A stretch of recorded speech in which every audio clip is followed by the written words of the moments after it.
The storm had rolled in quick that day. Thick clouds blanketed the sky, turning noon into dusk. I was walking home through the woods near my cabin, coat pulled tight, boots sloshing through wet leaves. That's when I saw her. Small, shivering, and very much not human. She looked about 8. Her skin had a soft lavender glow under the rain, and her eyes, huge and glassy, watched me without blinking. Her thin arms were wrapped around her knees and strange, faint symbols shimmered. Along her cheeks like tattoos made of starlight. I paused. She didn't move. "Hey there," I said gently, crouching. "You okay?" She tilted her head. Her voice was a whisper, almost musical. "Are you Earthman?" I blinked. "Yeah, I guess I am." She looked around, nervous. "Mother told me to hide. But Mother's gone. Long time now." I looked deeper into the trees, heart tightening. Something in her eyes struck me, not fear, but trust. Complete, innocent trust. I reached into my pack and offered her a protein bar. "You hungry?" She took it slowly, sniffed it, then nibbled. Her smile bloomed like sunlight through fog. "My name's Drenna," she said between bites. "I don't know where to go." I stood and offered my hand. "Come on, Drenna. Let's get you out of the rain." Back at my cabin, I dried her off and let her sit near the fire. Her clothing looked like it was grown rather than sewn, and her hair, soft strands that changed color slightly with her mood, floated lightly in the warm air. We didn't talk much that evening. She watched me cook with fascination, like I was performing magic. When I handed her a bowl of soup, her eyes widened. "You're kind," she whispered. "For an Earthman." "I try," I said, smiling. That night she curled up on my couch, blankets wrapped around her like a cocoon. I sat by the fire, thinking. Who was her mother? Where had she come from? Why was she alone? But I didn't ask. Not yet. All I knew was, something told me helping her was the most important thing I'd ever done. The next morning, I woke to soft humming. Drenna was sitting cross-legged on the floor, her hands hovering over my old houseplant. As I watched, the wilted leaves straightened, the color deepened, and a tiny white flower bloomed right in front of her fingers. "You're doing that?"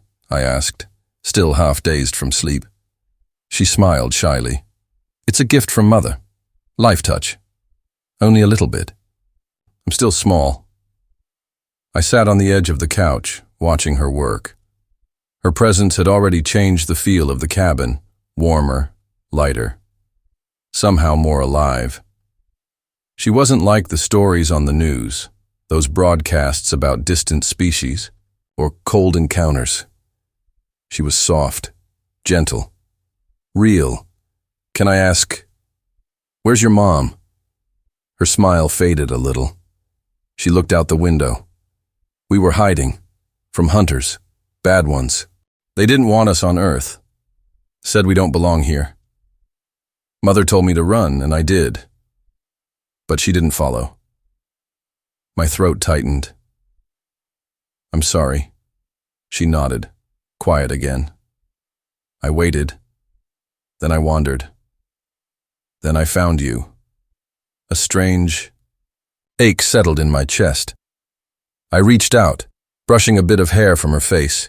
It shifted color slightly, glowing a gentle peach pink.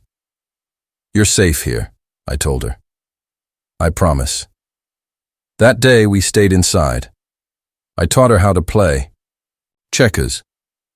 She showed me how to make tea from dried moss she kept in a little pouch around her neck. We laughed. We shared food. I didn't even notice time passing until I saw the stars outside the window. When she grew sleepy, I tucked her in again. But before I left, she asked softly, "Do you have a name?" I blinked. "Oh, yeah. Sorry. I'm Corvin." She repeated, it like it was sacred. "Corvin, thank you." That night, sleep didn't come easily. I kept thinking about the way she'd looked at me. Like I was the only solid thing left in her world. And I started to wonder, if her mother never came back, what then? But she did come back.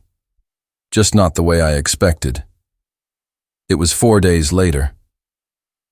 Drenna and I were outside, tending to the little garden, patch by the cabin. I heard the wind shift, felt it, deep in my bones. The trees went still. A hum filled the air, low and distant, like something ancient stirring.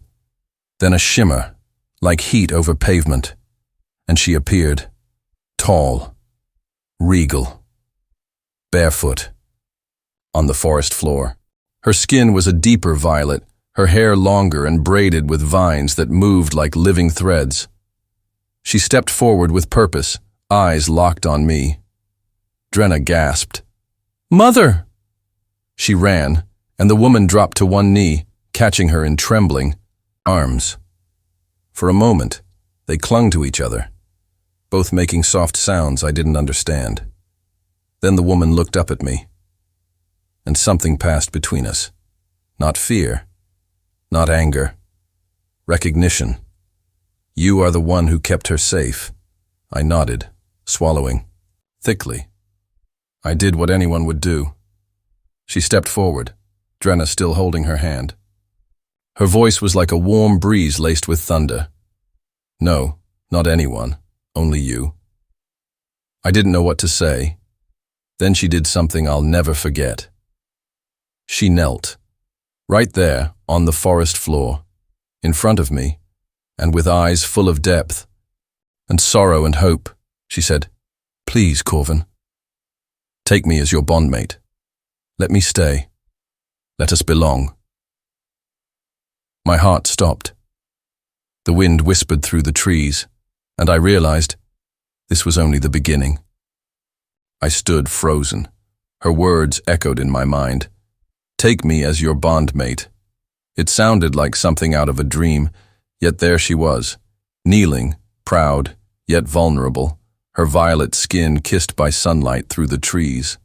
Drenna clung to her, sighed, looking up at me with hopeful eyes. "I don't understand," I said slowly. Why would you ask me that?" She rose gracefully, never breaking eye contact. "My name is Valyra," she said. "I am Drenna's mother. I watched over you these past days. Saw how gently you treated my daughter. Saw the warmth you gave her, the patience, the safety. You offered something most of my kind have never known. Kindness without condition." I swallowed. "But you don't even know me." Valyra stepped closer. I could feel her presence, like standing near a living flame that didn't burn but stirred something deep inside. "I know what kind of soul you carry, and that's more than I've known of anyone." In years, I glanced down at Drenna. Her tiny fingers found mine and held tight. "Is this normal? On your world?" I asked. "Just ask someone to be your bondmate?" Valyra smiled, just barely. "No, not normal. But I've lived too long hiding, fearing, surviving. I will not waste another moment ignoring what my heart tells me." I felt my pulse in my ears. Everything about this was impossible, illogical, but also right. In a way I couldn't explain. I need time," I said honestly. She nodded. "Of course." That evening I made tea, and we sat around the small fire pit outside. The stars overhead were clearer than I'd ever seen them. Valyra told me little things, how she and Drenna had arrived through a hidden fold in space, a breach they weren't meant to take, how their people had scattered, some finding refuge, others less fortunate. Earth was not their first stop, but it was the one they hoped would become a home. "I lost Drenna once," she said, voice low, "and it nearly ended me. Then I found her here, laughing, safe, because of you." She looked at me again, those deep starlit eyes holding something raw and fragile. "I don't want to take her away. I want to stay, But without a bond recognized by your people or mine, I will be hunted, exiled, maybe worse. Then this is more than just feelings, I murmured. It began with survival, she said softly. But now, it is feeling. We sat in silence for a while. Drenna had fallen asleep, head in her mother's lap. Valera's hand gently stroked her glowing hair, eyes distant. Would it be so terrible, she whispered, to imagine a life between your kind and mine? A small, quiet life, here, where laughter can grow again. I didn't answer, because in truth I was imagining it. I could see her in the kitchen, curious and graceful, Drenna chasing fireflies at dusk, laughter echoing between these wooden walls again, and maybe something deeper, something warmer, between us. A connection that crossed the stars not with power or war, but with care. That night, after they'd gone to bed, I stepped out under the stars and looked up. My heart was no longer quiet, and I knew I'd have to choose soon. The next morning, the world felt different. The air carried a hush, as if even the forest waited to hear my answer. I stepped out onto the porch with 2 cups of tea, one for me and one for her. Valera was already awake, standing by the edge of the trees with her eyes closed, face turned toward the rising sun. Her hair shimmered silver in the light, floating slightly with the morning breeze.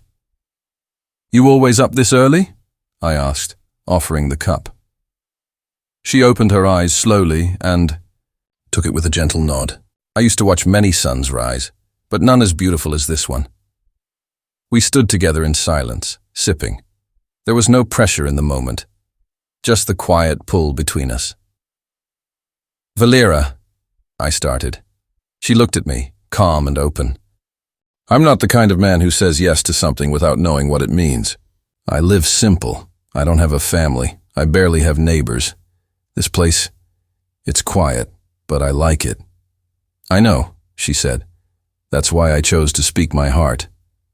I don't know what your kind expects from a husband," continued. "I can offer food, safety, a roof. But I don't know the traditions or what I'd be stepping into." She placed a hand gently on my chest. Her fingers were warm. Her touch didn't push, it reassured. "We do not ask for grand promises," she said softly, "only shared truth, and a willingness to grow together. You have already given more than most would. My people don't marry with gold or law. We bond with choice and care. That is all." Drenna came running out of the cabin then, barefoot, laughing, with bits of my blanket wrapped around her like a cape.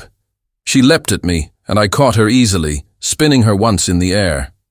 "You'd make a great father," Valera said gently. That hit something deep.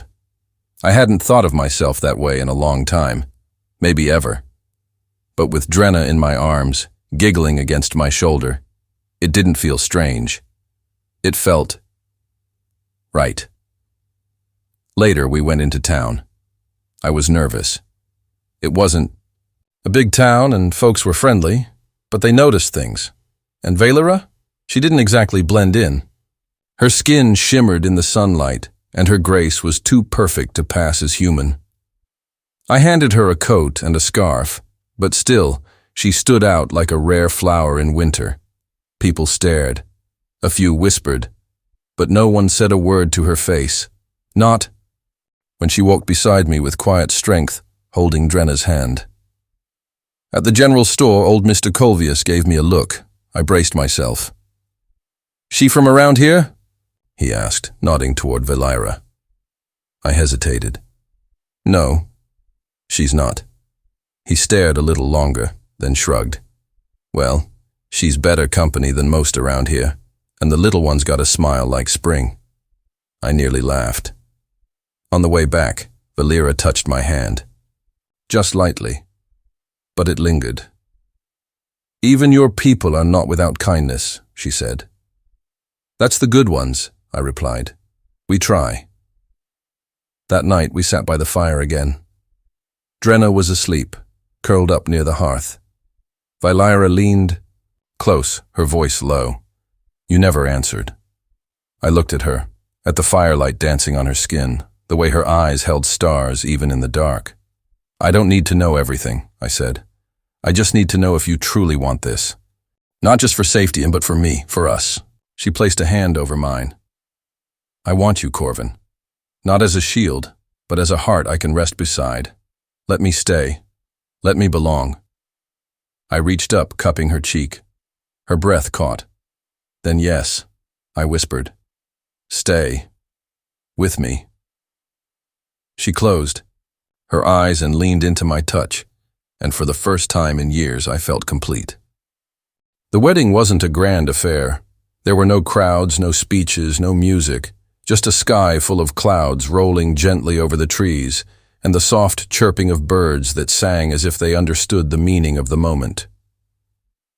We stood in the clearing behind the cabin, the place where Drenna had first fallen asleep under my roof, where Valyra had stood and asked me for something no one else ever had, not just love, but a home, a future, a bond of soul. I had cleaned up the space as best I could, hung lanterns from the low tree branches, laid down woven blankets for comfort. The breeze was soft, warm, and kind. Valyra stepped out from the cabin wearing a simple white dress I had found at a thrift shop days earlier. On her it looked like moonlight draped in silk. Her hair was braided back with tiny wildflowers Drenna had picked that morning. I wore my cleanest shirt, the sleeves rolled up, heart pounding in my chest. She reached me, and we stood facing each other. There was no priest, no paper, just truth. Drenna stood beside us, holding both our hands together. Valyra spoke first, her voice steady, full of quiet strength. In the stars we bind through choice, through trust, through time. I give you my soul, not to own, but to shelter. I give you my hand, not to hold down, but to lift. And I give you my heart, because it belongs with yours. I swallowed hard, the weight of her words pressing gently against the deepest parts of me. I spoke next. I don't have fancy words, but I know what I feel. You came into my life like a sudden light, and somehow it didn't scare me. It made me want to open my door wider. You and Drenna, you make this place feel alive. I promise to protect that, to grow it, to grow with you. We kissed. A soft, slow kiss that tasted like new beginnings. Drenna cheered, spinning in a circle, her voice echoing through the trees. After that, life changed, but not in a loud way. Valyra tended the garden with me. She added strange, glowing herbs I'd never seen, and they flourished. She sang sometimes, in a language I couldn't understand, but it filled the air with peace. Drenna followed me around, always asking questions, about tools, about birds, about the stars. She was clever, curious like her mother, wild like the wind. At night, we'd sit together, all three of us, near the fire. I would tell them stories of Earth, of seasons, of silly human things, and Valyra would share quiet memories from her world, tales of oceans made of crystal, winds that whispered names. We made a home, and one day, as the first snow of the season began to fall, Valyra leaned close to me, placed my hand gently on her stomach and whispered, "Another heartbeat joins us." My eyes widened. A breath caught in my throat. She smiled. I held her, not as someone unsure or afraid, but as a man who had finally found his place in the universe. It didn't matter where she came from, or how impossible it all had seemed. What mattered was what we chose, together. A little girl I once helped had returned with her mother. Now, that mother was my wife, and the stars above were no longer distant. They were home,